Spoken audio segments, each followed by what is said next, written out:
Un Béninois entraîneur à la Juventus de Turin. Coucou, salut, salut, j'espère que vous allez très bien.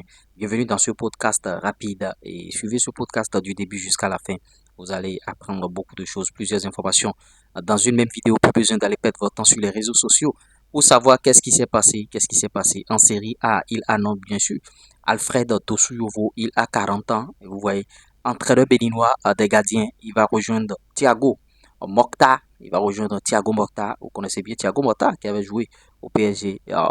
Alfred Dossuyovo va rejoindre Thiago Mokhtar dans l'encadrement technique de la Juventus de Turin. Et vous voyez, Thiago Motta est son milieu de terrain italien du Paris Saint-Germain, jusque-là entraîneur de Boulogne, qu'il a réussi à qualifier en Ligue des Champions pour la première fois depuis 1965, a été nommé entraîneur de la Juventus ce mercredi. Et selon Corriere dello Sport, l'équipe de Thiago Motta sera la même que celle qui a travaillé avec l'Italo-Brésilien à Boulogne. Et un staff auquel appartient Alfred Dossuyovo, entraîneur des gardiens qui travaille avec lui depuis son passage au Paris Saint-Germain avec les U19.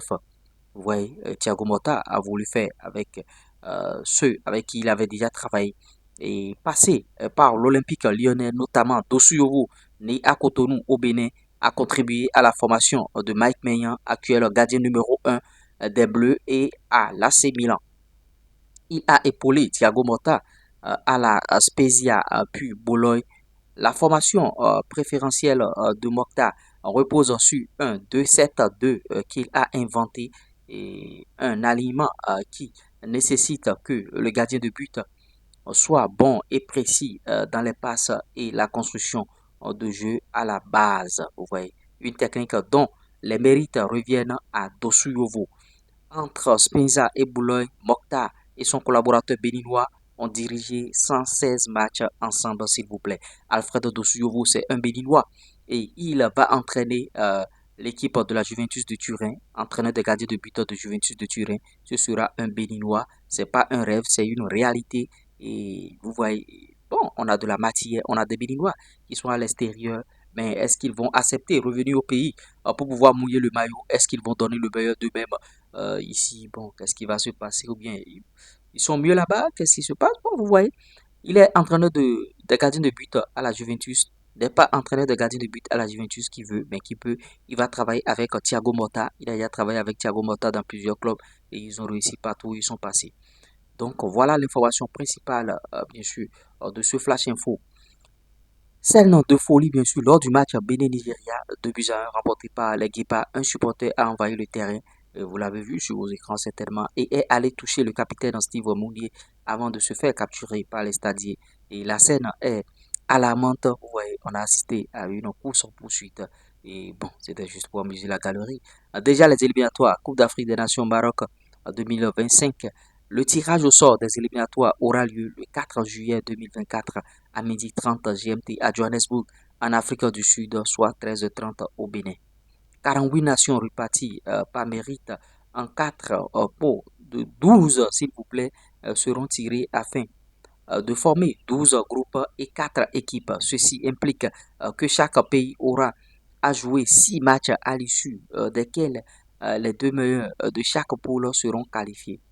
Le calendrier de cette phase qualificative, bien sûr, bon, se présente comme suit. Journée 1 et 2, déjà du 2 au 10 septembre 2024. Journée 3 et 4 du 7 au 15 octobre 2024. Journée 5 et 6 du 11 au 19 novembre 2024. La CAF a récemment rejeté l'idée de la FIFA de reporter cette édition de la CAN au profit de la Coupe du Monde des clubs. Le Bénin, fort de ses récents succès sur la scène internationale, avec 2 victoires en qualification de la Coupe du Monde 2026, a l'espoir de réintégrer le top 20 africain. Vous voyez, les adversaires des Guépards seront connus dans moins d'un mois, s'il vous plaît. Dans moins de mois, on va connaître bien sûr nos adversaires, ceux avec qui on va jouer. De l'autre côté, marché de transfert, Ange Josué Chibozo restera-t-il finalement à Amiens? La question reste posée au sujet du mercato à Amiens Sporting Club Ligue 2 française, bien sûr. Le 11 amiénois a indiqué que le trio Djouab, Djené, Chibozo est même engagé pour une saison de plus en Picardie. Dans le même temps, 15 autres sont appelés à partir. Ça veut dire que, bon, Chibozo va continuer avec Amiens. C'est une bonne nouvelle.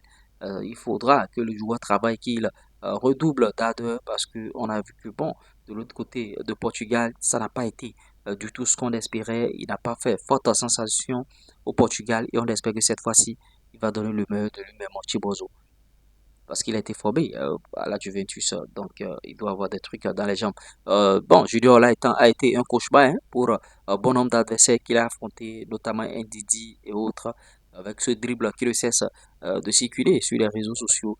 Bon, je pense que après ces deux victoires, c'est fini. Hein, il faut qu'on pense déjà à autre chose. Ouais, la valeur marchande de Steve Mounier est passée de 5 millions en décembre 2023 à 6 millions d'euros, s'il vous plaît, en juin 2024 selon les dernières nouvelles, bien sûr, de foot mercato, en tout cas, sa valeur s'est levée. Bon, les ambiances dans les vestiaires par rapport toujours à cette victoire, il va falloir rapidement oublier la victoire et penser à autre chose, les supporters. Et on va partager cette grosse information qui concerne, bien sûr, les récents progrès d'anciens pensionnaires du centre ayant migré vers l'équipe nationale du Bénin, notamment Ibourana Sana et Mariano Amangbo, vont, bon, en tout cas, conduit d'une part à la réouverture de l'Académie Poté Joseph fondée par l'international béninois Michael Poté. Les activités avaient été suspendues suite à la Covid liée, bien sûr, bon, suite aux contraintes liées à la pandémie du Covid-19. D'autant que, bon, Imouad Hassan et Mariano Awangbo ont été formés par le centre Michael Poté. Et voilà, ils vont réouvrir encore le centre de formation qui va encore continuer par travailler. Donc, c'est une bonne nouvelle pour ceux qui veulent intégrer, bien sûr, ce centre. Donc, soyez à l'écoute pour les informations au moment venu. Ils vont partager les informations concernant la réouverture du centre de formation. Donc, si vous voulez intégrer un centre de formation, commencez déjà par faire vos programmes pour pouvoir, bien sûr, l'intégrer. Parce que faire un centre de formation, c'est toujours bien et ça va vous permettre d'avoir des rudiments. Et Fanico qui festoyait, bien sûr, avec les guipas. Voilà l'information. Et Romari Kamoso aussi avec Moritala Ogubi, des photos. Notons que la victoire du Bénin continue de faire, hein, bien sûr, écho. La Fédération nigériane de football devrait nommer dans les semaines à venir un nouveau conseiller technique, bien sûr, un expatrié, un entraîneur. Donc, ils vont se séparer tout simplement de George Finidi et travailler avec celui-ci. Olivier Verdon et Ludo Gourez voyagent en Autriche pour un stage de 2 semaines à partir du vendredi 14 juin 2024. Les champions de Bulgarie préparent déjà les tout préliminaires de la Ligue des champions avec 4 matchs tests en tête. Alpine, le défenseur, bien sûr de 28 ans, avait déclaré forfait pour les matchs internationaux de juin 2024 qui ont vu le Bénin s'imposer, en tout cas, vous voyez, face à la Rwanda, face au Rwanda 1 but à 0 et face au Nigeria 2 buts à 1. Donc, on espère que Olivier Verdon va nous revenir fraîchement.